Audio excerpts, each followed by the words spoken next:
don't need men. The amount of hate being thrown at men is nothing short of forced oppression.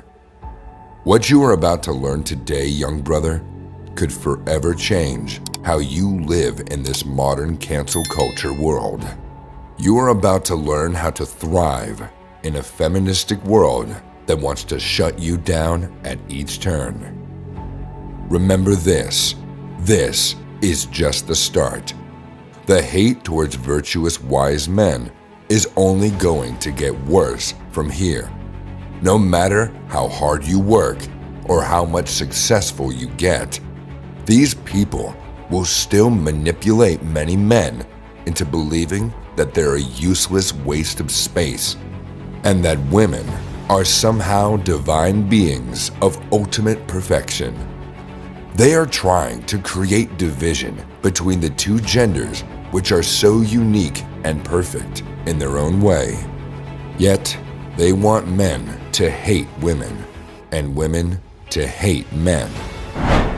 Reason number 1: men are naturally hard workers.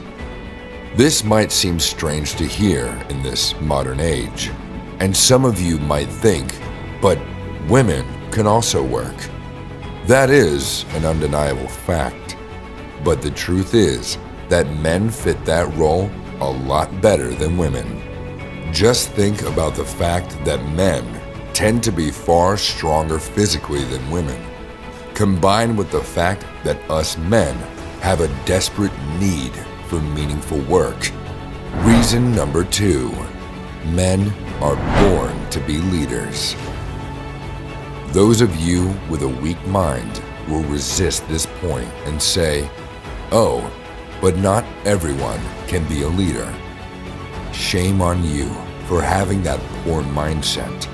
Remember, leaders are made, and the only thing stopping you from turning yourself into one is your own self. This might be the most controversial of the statements made in this video. Nowadays, plenty of female leaders are part of the political landscape, which doesn't necessarily mean bad news, unlike a lot of men would like to say. What brings the bad news, however, is the fact that men are slowly losing their ability to lead society like they used to in ancient times. Back then, men would win political debates, choose the fates of their people, and pushed humanity forward. Another horrible cause behind the loss of male leadership in society is families raised by single mothers taking over. Back in the day, men would form families and lead them to prosperity by being at the center of it, taking charge of all responsibilities related to it. The traditional virtue, however, has been all but forgotten, thanks to the open-minded society that encourages women to hook up with every other man out there in the name of expressing their free side. In ancient times, as more and more families grew and thrived, society evolved forward, leading to better and better living conditions. Now, fathers are kicked out of the house as soon as the wife feels like it, forcing men to lose their ability to lead.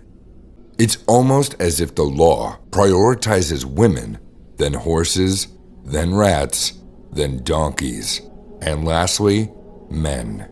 Number 3, men can and will protect us. This is probably the most important out of all 3 reasons. Without men, our homes, our cities, our nations would have absolutely no way of defending themselves, both financially and in the battlefield. Men were and still are always on the front lines, ready to protect what they love, risking their lives in order to safeguard our well-being. Yes, there are women who would also march straight into hell and into danger for their community and loved ones. Start learning to control your emotions, and you'll learn the secret ways to use the powerful energy inside of you for good. Not only will you become more successful than ever, but you'll naturally become more protective of your home, your friends, and especially your family. So, remember, young brother, you are not useless like the modern propaganda will have you believing. Both us men and women are precious and unique in our own right, because that's how God has designed us to be. Don't fight it.